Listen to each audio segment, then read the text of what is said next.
Queremos te pedir que dê aí um like, se inscreva no nosso canal, divulgue, passe esse link aí para outras pessoas também assistirem. E lembramos que todas as figuras ilustrativas, aí, os slides usados aqui no vídeo, você pega gratuitamente no nosso blog, depois nós colocamos no SlideShare, e quem está em nossos grupos, nós fornecemos, sempre passamos aí durante a semana os estudos, né? Estudos escritos, os slides, e sempre comentamos alguma coisa lá nos grupos do WhatsApp. Então, se você quiser ser incluído, aí você entra em contato conosco. O telefone está aí, 99951520454.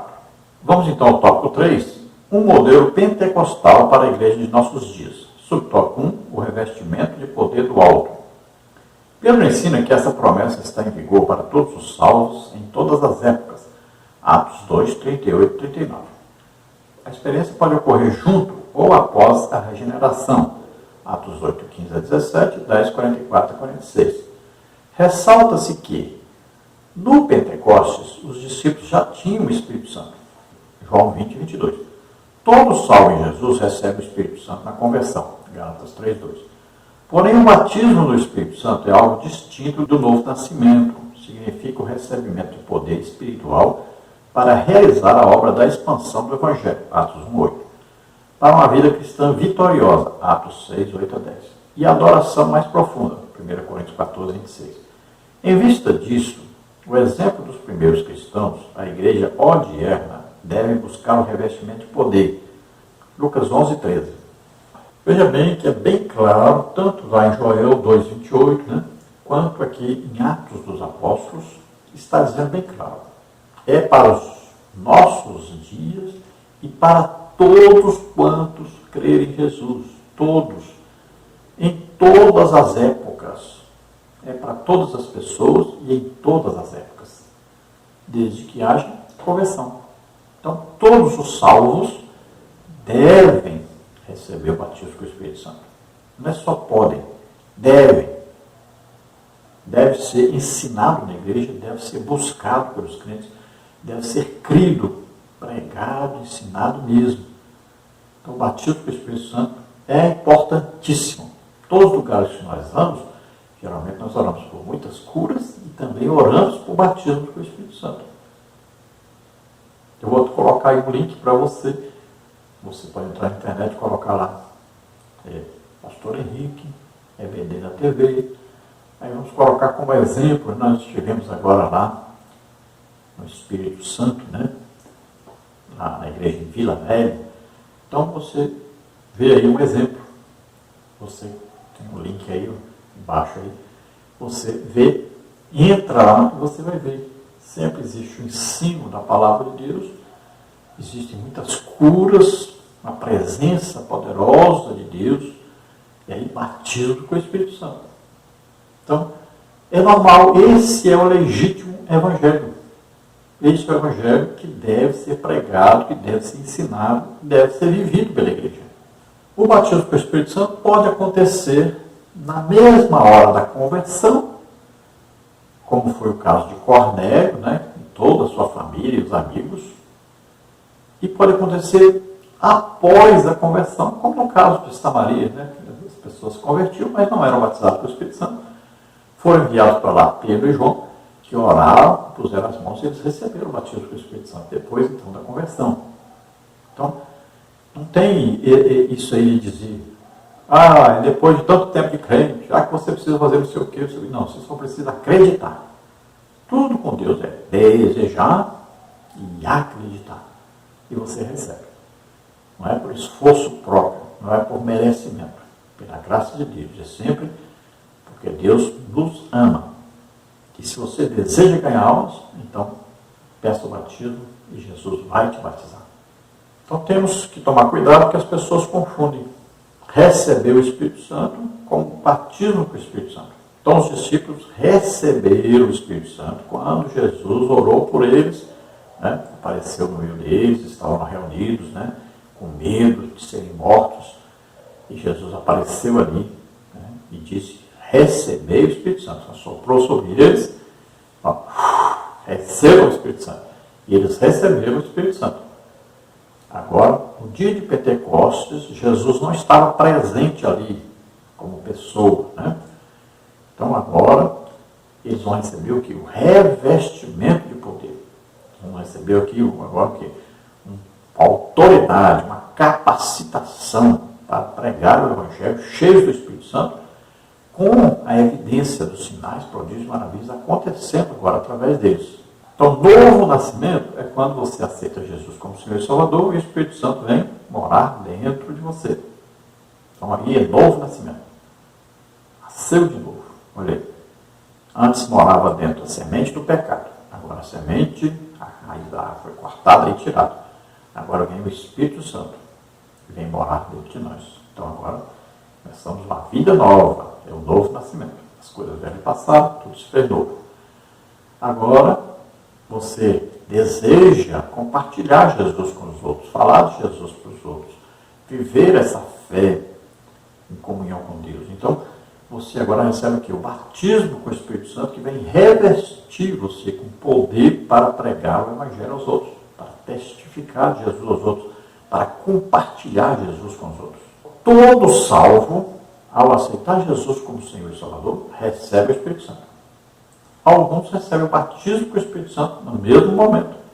Eu passei muitos anos evangelizando colégios e eles iam para o culto na igreja e muitos deles, quando faziam o apelo, eles levantavam do banco já para poder ir lá na frente aceitar Jesus, já saíam falando em línguas, chegavam na frente já falando em línguas.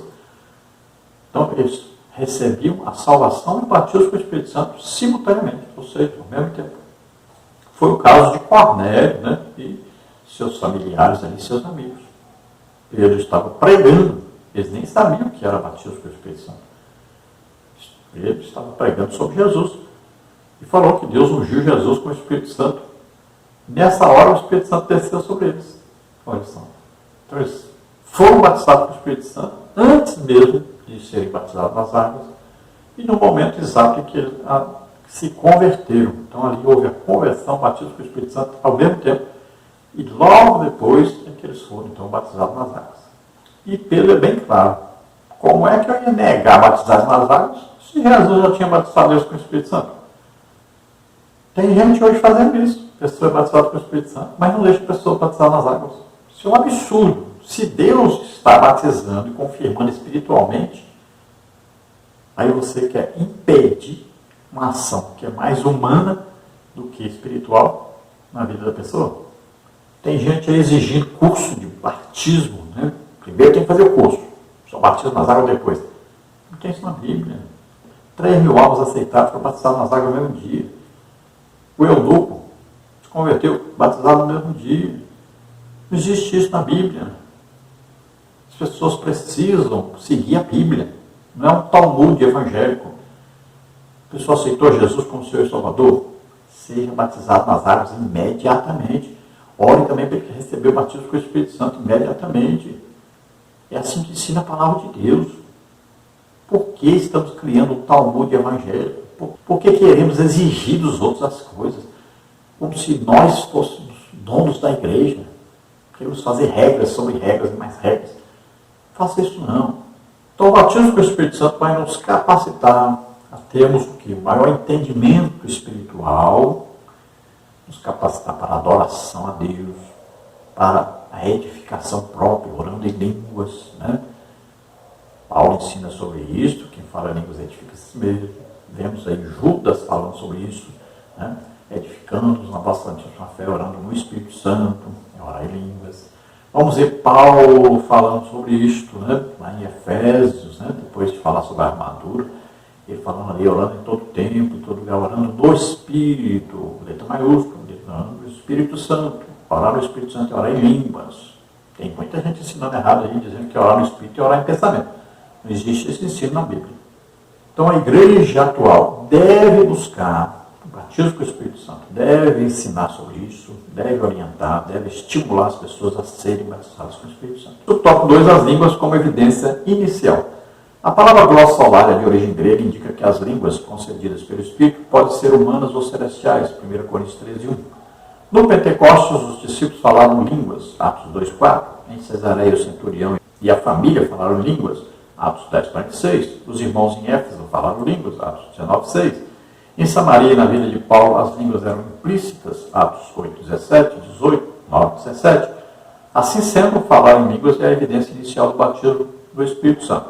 As línguas só cessarão quando Cristo voltar. 1 Coríntios 13, 8 a 10. Por isso a instrução bíblica diz: procurai com zelo profetizar e não proibais falar línguas. 1 Coríntios 14, 39. Então a palavra glossolalia indica uma linguagem falada que não é linguagem de nenhum povo da terra. Não é uma linguagem ensinada por ninguém. Você não ensina alguém a falar em línguas. Então ela vem de Deus, vem do Espírito Santo, é que vai falar através de nós. É uma linguagem espiritual, celestial. Tá? Então, preste atenção nisso. Também não é língua dos anjos. Paulo diz: ainda que eu falasse a língua dos anjos. Ele está dizendo que está falando a língua dos anjos. Então, não sabemos qual é a linguagem que os anjos usam lá com Deus. Quando eles vêm até nós, eles falam a nossa língua. Não é? Então, veja só. As línguas são dadas pelo Espírito Santo. E não é uma mesma língua para todos. Um fala um tipo de língua, outro fala outro tipo de língua, outro fala outro tipo de língua. São várias línguas espirituais. Né? A Bíblia diz aí línguas estranhas. Né? Porque aquele que ouve, que não conhece, parece uma coisa estranha para ele, porque ele não entende. Né? Então, essas línguas nós recebemos quando somos batizados pelo Espírito Santo. Agora, veja bem. É uma linguagem própria do Espírito Santo que é dada a nós. Cada pessoa, uma linguagem. Né? Algumas pessoas falam o mesmo tipo de língua, mas a maioria fala línguas diferentes. Então é dada pelo Espírito Santo. Aí veja só. Essa linguagem é glossolalia. Agora, existe o falar em línguas, que você fala em línguas, e a pessoa entende na língua dele. Tá? Existe também o falar em línguas, que nós falamos em línguas, e vem uma interpretação logo após. Não é tradução, é interpretação. Às vezes você fala uma frase inteira, significa uma palavra.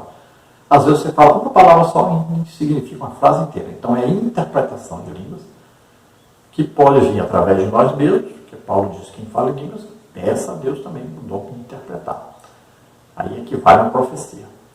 E pode ser que nós falemos em língua e outra pessoa recebe, então, a interpretação daquilo que nós estamos falando. Então, cuidado com esse conceito aí, né, que foi colocado aí, que a glossolalia é a língua dada pelo Espírito Santo e pode ser língua humana. Não, não é assim.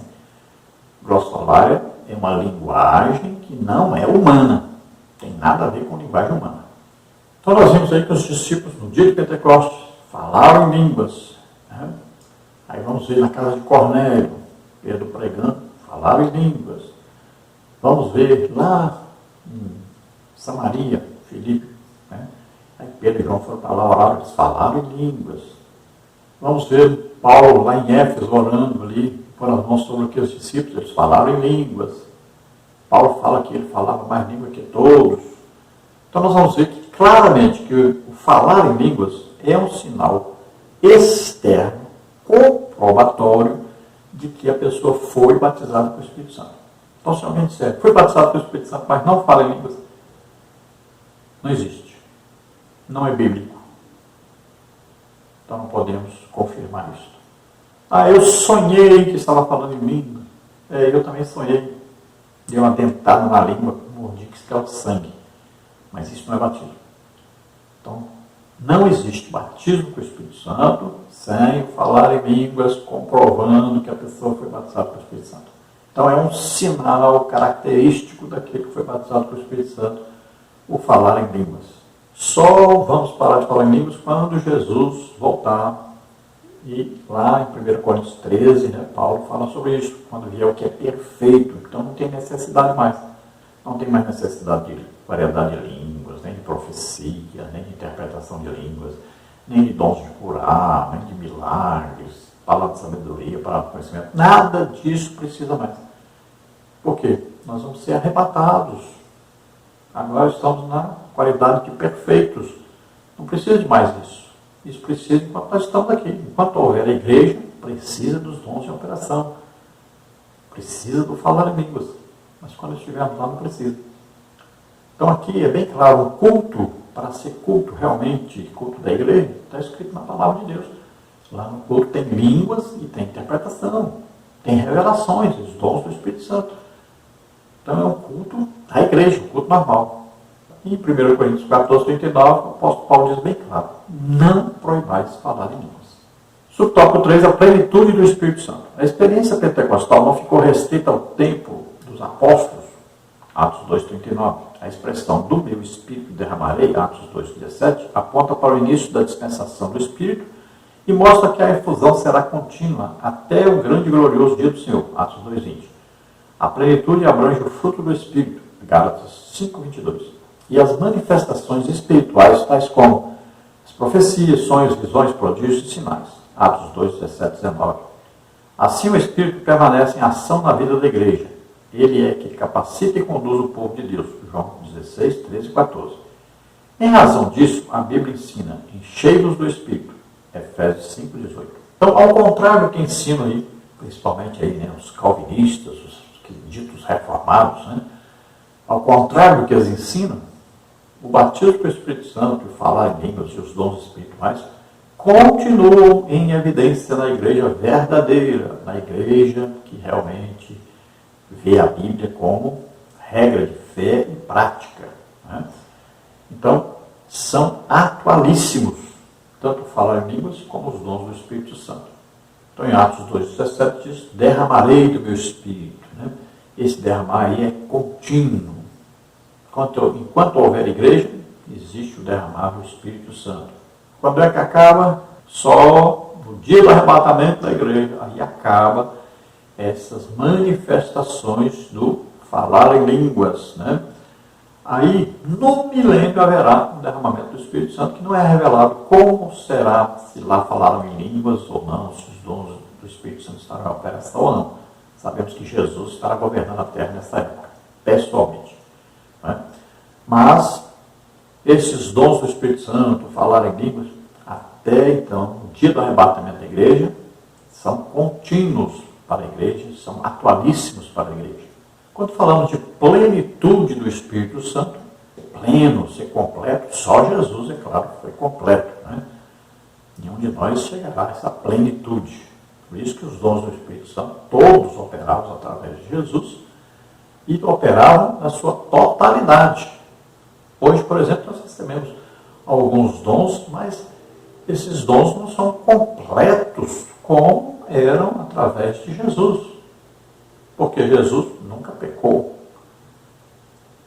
E Jesus conhecia perfeitamente, né, a palavra de Deus e as manifestações do Espírito Santo. Então ele tinha o quê? Uma fé perfeita, né? Uma vida perfeita. Então a capacitação perfeita. Então a plenitude estava sobre ele. Agora nós podemos cada dia buscarmos mais, imitando Jesus, olhando sempre para Jesus. Então buscarmos mais. Então recebemos aí dons de curar. Vamos buscar agora dons de milagres. Paulo diz que todos devem buscar o dom de profecia. Né? Então, vamos buscando os dons. E durante a nossa vida cristã, os dons virão. Nós vamos evangelizando. Aí vamos pregando, vamos fazendo a obra de Deus. E vamos sempre acreditando, buscando, desejando os dons do Espírito Santo. E eles vão vindo. Automaticamente, o Espírito Santo vai nos concedendo esses dons. Então, um crente pode ter todos os dons do Espírito Santo? Pode. E eu acredito que Paulo tinha todos os dons do Espírito Santo operantes no seu ministério. Então, é a operação do Espírito Santo em nós, tanto opera através do poder dos dons do Espírito Santo, como também no fruto do Espírito, que é um fruto só, com 9 aspectos, ou 9 qualidades, né? Aí, 2 do fruto do Espírito. Também existem as manifestações como sonhos, visões, né? São manifestações extra-dons do Espírito Santo, né? São algo que pode acontecer também com aqueles que são batizados com o Espírito Santo e ter aí, então, as visões, ter também os sonhos. Então, Paulo diz, não é pedir, me enche do Espírito, me enche. Não, Paulo diz, enchei-vos do Espírito. Como é que nós nos enchemos do Espírito Santo? Sempre jejuando, orando, estudando a palavra de Deus. Sempre isso. Sempre é esta a fórmula. Conclusão. Lucas descreve a capacitação do Espírito Santo no ministério de Jesus e no ministério da igreja. Esse revestimento de poder na vida do crente não é apresentado como dom para a salvação, mas como a unção dos salvos para o testemunho e o serviço cristão. Esse é o padrão bíblico adotado pelo pentecostal, submisso ao ensino das Escrituras Sagradas. Então nós vimos aí que Lucas fala tanto da ação do Espírito Santo no ministério de Jesus, né, ali incluindo ali João Batista, Zacarias, aí a Ana, aí a Isabel, então Maria, né, tudo a ação do Espírito Santo ali. Lucas relata tudo isso, relata a promessa através de João Batista dizendo também sobre que Jesus batizaria com o Espírito Santo. Vamos ver então Jesus sendo batizado nas águas e com o Espírito Santo. A ação do Espírito Santo no ministério de Jesus, né? Cheio do Espírito Santo e sendo conduzido pelo Espírito Santo, capacitado pelo Espírito Santo. Depois, Lucas relata então em Atos dos Apóstolos aí, o cumprimento, né, da promessa de Deus, o batismo com o Espírito Santo sobre os apóstolos, os discípulos, e aí ele vai narrar a ação do Espírito Santo através dos apóstolos, dos discípulos, durante o livro de Atos dos Apóstolos. Então, olha só. Todo salvo recebe o Espírito Santo. Todo salvo tem o Espírito Santo morando em si. Agora, não existe na Bíblia dizendo que quem não for batizado com o Espírito Santo não poderá ser salvo, né? Mas quem quer ganhar almas, quem quer obedecer a palavra de Deus, quem quer agradar a Deus, então quer evangelizar, precisa ser cheio do Espírito Santo, precisa ser batizado com o Espírito Santo, que é a capacitação para se pregar o Evangelho. Vamos orar agora. Se você deseja aceitar Jesus como Senhor e Salvador, entregar totalmente sua vida para Deus, então vamos orar agora e você começa uma vida nova com Deus a partir de hoje. Se você está doente, está enfermo, nós vamos orar por você agora para que você seja curado. Vamos orar então. Pai querido, em nome de Jesus, te agradecemos pela oportunidade, Senhor, de estarmos presentes juntamente com aqueles que estão ouvindo agora diante de Ti. Ó Senhor, salva agora essas vidas que se chegam a Ti. Concede-nos agora, Senhor, o convencimento do pecado, da justiça, do juízo. Ajuda-os, Pai, agora a se arrependerem, pedirem perdão, entregarem suas vidas totalmente a Ti agora. Conduz-os em salvação, concede a eles agora o Espírito Santo. Arabalasta curfos, dare grande firte que o serestai. Alegrando-me com terrar de força na sé. Deus te dá agora poder, capacitação para pregar o Evangelho a todos, em nome de Jesus. Você que está doente, está enfermo, receba a cura agora, em nome de Jesus. Solta toda doença, toda enfermidade. Toca neles agora, Senhor, em nome de Jesus. Toca. Solta, em nome de Jesus, todo mal, em nome de Jesus. Amém? Glória a Deus.